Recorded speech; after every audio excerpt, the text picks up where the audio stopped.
Well, I'd like to start, ladies and gentlemen, by thanking the Director General of the Institute for Cultural Diplomacy for inviting me to speak to you this afternoon. Today is a special day because it is also the International Day for Women. So I'd like to congratulate all the women who are here for your special day. I'm sure that you will all have a great later hours after this particular session. I'd like to start about tourism. Tourism, ladies and gentlemen, is one of the growing engines of economic development all around the world. At the opening ceremony of the ITB, the mayor of Berlin was telling us how year on year there is an increase in tourist arrivals in Berlin. And this is the story all over the world. As of last week, the amount of money generated through tourism was 1.5 trillion US dollars. That's incredible.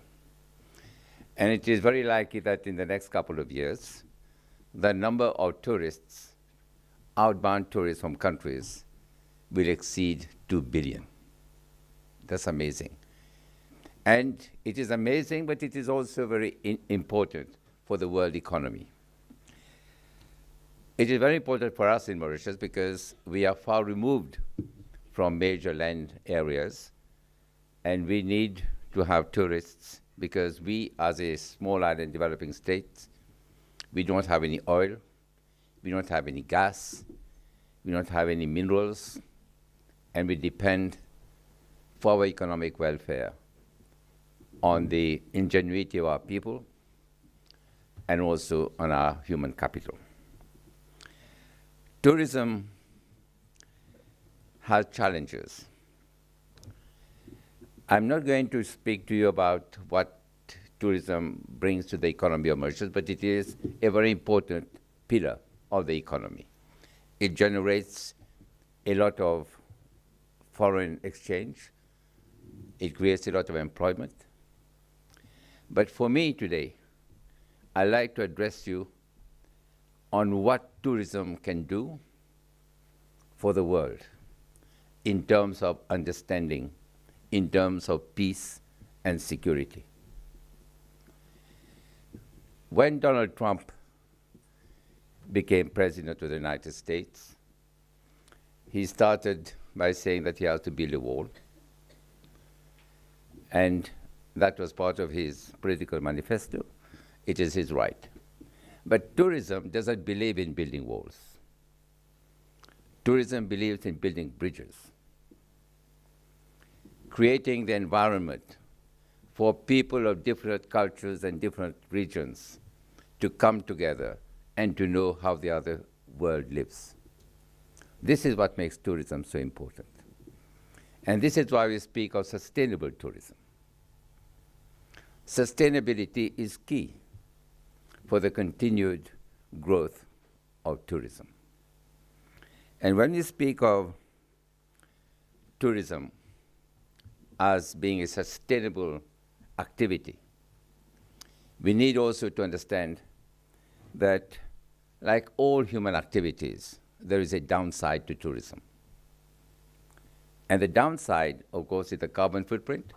And I'm very happy that somebody in the audience raised the issue of climate change when the ambassador was speaking.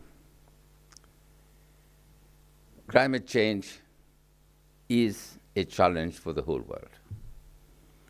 But it is an even more of a challenge for island nations. Most of the island nations that are building tourism as an economic activity happen to be in what I call the cyclone belt. You must remember a couple of years ago in the Caribbean, so many islands got destroyed because of cyclones. Mauritius is also in the cyclone belt. And we are vulnerable. So when you speak of sustainability in tourism, we must not be blinded by the vulnerable nature of what tourism is all about. When I speak of tourism being vulnerable, it is climate change, extreme weather conditions, flash floods, or drought. A couple of weeks ago, Australia itself, as a developed country, experienced the ravages of extreme weather conditions. Many people died. And you could have, and I'm sure you know, that there were snakes coming out of the toilets in Australia and crocodiles in the living rooms of people. So these are the challenges that we have to face. How do we address climate change? We in Mauritius are taking lots of measures, as the ambassador said, in making sure that no hotel development takes place without our being sure that there is an environment impact assessment that is carried out. And if the environment impact assessment is not favorable, then that project doesn't get going. We also are vulnerable to coastal erosion, and we are rehabilitating all the coasts that have been degraded. We have a program for planting corals so that nature doesn't suffer as a result of human activity. It is important for us to maintain nature in its pristine condition, because that is all that we have to leave for generations that will come after us. And it is given to us on trust. And it is our duty as trustees to make sure that nature doesn't get degraded. But of course, there will be a downside to any activity. There will be negative impact. But it is our duty as decision makers to mitigate whatever degradation there is, and to make sure that we undo all the damage that is done to the environment. All this can happen only if we believe in what I call sustainability in tourism. We as a country, we want tourism to be there for us forever. Tourism is one of those activities that celebrates what I call people-to-people diplomacy. And I'm happy that I'm talking about this in this center of cultural diplomacy. This people-to-people diplomacy is very important for understanding among people, as I said earlier. But we have threats to tourism. The greatest threat is the threat to security. Terrorism is something that we have to live with on a daily basis when you are a tourist destination. You will recall a couple of years ago, there were photos, images of the white sand in Tunisia with blood because people had been gunned down on the Tunis coast. And tourism in Tunisia did not recover for 5 years after that. So one incident can destroy the whole industry. This is why security, without security you can have no tourism. And tourism and terrorism can never coexist. Security for us is very important. But when we talk of security, when we talk about tourism, we must also be conscious of the fact that there are human rights.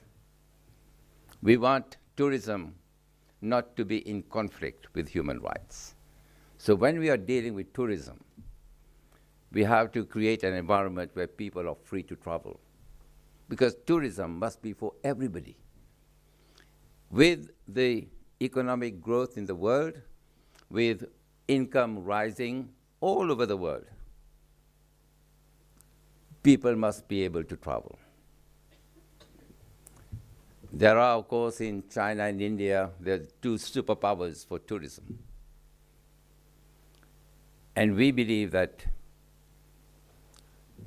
this tourism activity is something that is a force for good, because it alleviates poverty. A tourist, let's say from Germany going to a destination in the Caribbean, is creating a job, is improving the quality of life for the people there. So it is a force for good. So tourism is for everybody, but tourism also has to be affordable. And for it to be affordable, we must have air access. Without air access, countries like in the Caribbean, maybe not so much in the Caribbean because they have cruises from the United States and Canada. But for countries in the South Pacific, in the Indian Ocean, without air access, there can be no tourism as an activity, as an industry. The hospitality industry depends upon this air access. But again, climate change. When we talk of air access, getting millions of tourists to travel, the talk is about carbon footprint. The carbon footprint of a tourist traveling, let's say, 10, 12 hours to go to a destination is very high. And when it is high, then the destination has to take measures to mitigate that carbon footprint. And we are doing everything we can to mitigate that carbon footprint. It may not be the best mitigation that we have, but at least we are conscious of the need for mitigation of the carbon footprint. I said tourism must be for all. But when we say tourism must be for all, we must also be conscious of the fact that no tourist will go to a place where there are health hazards. You will remember some years back, there was Ebola in West Africa. No tourist would go to a place where there is an epidemic like Ebola. So health surveillance also is critical for a successful tourism industry. Tourism is also good for the protection of historical sites. Countries that don't have the resources have seen many of their historical sites being degraded and not being maintained properly. But when there is tourism, when tourists will visit those sites, tourists bring revenue, and it is possible then for countries to take measures to look after their historical sites and to make sure that all the sites are maintained properly.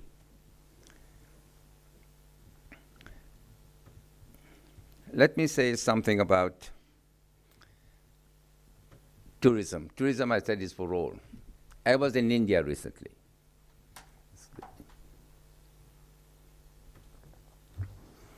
And we were having an exchange like this. And the ladies in the audience asked the question, is it safe for a lady to travel alone to Mauritius? Because you know that in India, there are lots of problems with respect to single ladies, and there have been very tragic situations on buses in New Delhi. So I said, Mauritius is a very safe place. People can come in families, alone, whether man or woman. We are a free country.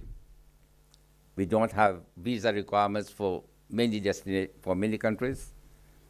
And this is why I was a bit surprised when that lady in New Delhi asked me that question. But for that particular lady, traveling alone to a destination is a risky business. So we must, as a destination, as an actor in the tourism industry, give that assurance to everybody that the tourist who comes to a destination like Mauritius will be able to travel back safe and sound to his or her home country. At the opening ceremony of ITB on Tuesday night, the mayor of Berlin was talking about how in Berlin everybody is free, the LGBT crowd is free to do whatever they want to do. Everybody goes about his or her business without any hassle on freedom. And immediately after he had spoken, the minister from Malaysia took the floor.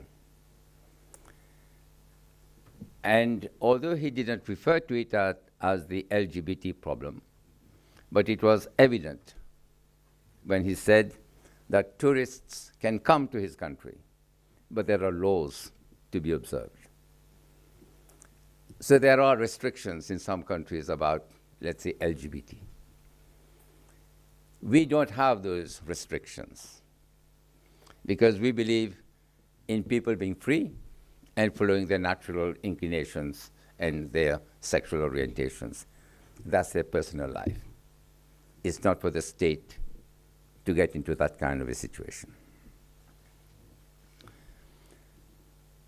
I don't know how long we have, but let me say a few other things. 5 more minutes? All right, 5 more minutes. Because there's a lady at the back who's making sure that I don't exceed the 5 minutes.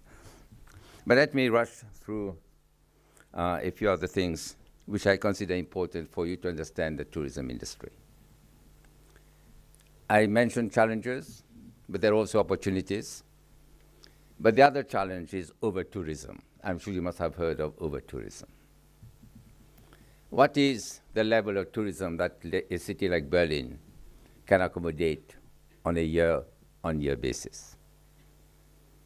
But there are other places, like Barcelona, like Venice, where there are serious problems, where people are not responding to the presence of large numbers of tourists in their cities over, let's say, over the summer. How do we deal with that? When we say that everybody is free to travel, can we also say that we are going to limit the numbers of people going to a particular destination? Over-tourism is a problem. In Amsterdam as well, there are problems about the number of tourists. But then this is the beauty about tourism. When a place is fashionable, everybody wants to go there. And when everybody wants to go there, the local people don't want those people to come. So we say that in Mauritius, we are a small country. And we need to have a level beyond which I don't think we can go, because we will have the local population not happy. And for tourism to succeed, there must be that inclusive element in tourism. If the local people are not involved, they are not engaged with what is happening in the tourism industry, then tourism will fail. We must have their full support and collaboration for a successful tourism industry. My philosophy is to ensure that we engage the local communities in a variety of ways that tourism can provide, in entertainment, in farming, in fishing, in preserving the culture, the music, painting, art, getting them jobs in the hotel industry, landscaping, because the hotel industry can cater for skilled and non-skilled jobs. So the whole gamut of jobs is possible. And when the local people are involved, then not only will they protect the industry, but they will defend it as well. And this is why I believe that the SDGs can be realized through tourism. We can really make poverty history through tourism. We can also get tourism to get to a situation where no one is left behind. And this is what my message is today, because I believe that tourism has become invaluable to many countries. Tourism is here to stay. We must get people to accept tourism. We must get people to understand that tourism can really bring understanding among people of different faiths and cultures. And tourism, as I said earlier, can really be a force for good. Of course, there will be challenges. Of course, there will be difficulties. But as long as we are concerned about opening up to the world and getting the world to come and see how everybody lives, because today with air access, there are lots and lots of regions that were inaccessible in the past have become accessible. So let us give tourism a chance. And I'm very happy that I have been given this opportunity to share with you this particular insight from my point of view on tourism. Of course, there will be problems, trade wars between China and the US. In fact, as a result of that particular situation, many Chinese who had planned to go to the US have canceled their flights, have not gone on holiday. But these are, in my view, accidents. But tourism as an industry is sustainable. We have to make sure that it is responsible tourism, inclusive tourism, ethical tourism, and people-to-people friendly tourism. As long as the environment is taken care of, tourism has a bright future. Thank you very much. Thank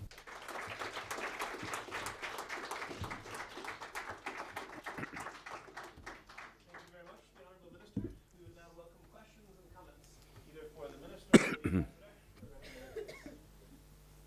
Please, the opportunity is yours. Yes. You can stand, I'll sit in. Yeah, thank you very much. That was a really nice speech, and I'm glad that you mentioned the sustainability of tourism. Also, Mauritius trying to be an LGBT-friendly country. I think that's really great. I just have a question. Oh, no, I forgot the question. That's what tourism is all about. Forget everything. Yes, okay. So there's no, you don't have any land borders with any countries, but the other countries in the region, like the Seychelles and the Comoros Islands, like I was checking out some statistics, and Mauritius has way more tourists than both of the other countries even combined. So what do you think, in your opinion, what has your country done correct? Like what has your country done better than your other two island neighbors to bring in more tourists to your country? What would you recommend for your two neighbors? Well, we are competitors, first of all, with the Seychelles. The Seychelles is much smaller than Mauritius. We are small, but Seychelles is even smaller. But they are an archipelago, so they have lots of islands, they have lots of diversity, but they have an inherent problem regarding the environment for development of tourist accommodation, for example. And this is something I did not touch on, but I have touched on it in other fora. If you go, I don't know whether you know the Seychelles. If you go to the Seychelles, you need to have a setback from the beach, the high water mark, and then from the mountains. And if you observe the international norms, there is no room for development because it is so narrow. So they have had to adapt their conditions for hotel development. But they do it in a very environment-friendly way. Why we are better? Because we are bigger.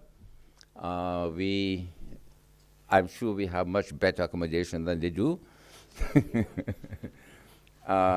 We are a much more diverse country. We have, in fact, Mauritius, as I like to say, is a United Nations in miniature. We have people from all over the world living in a small place in harmony.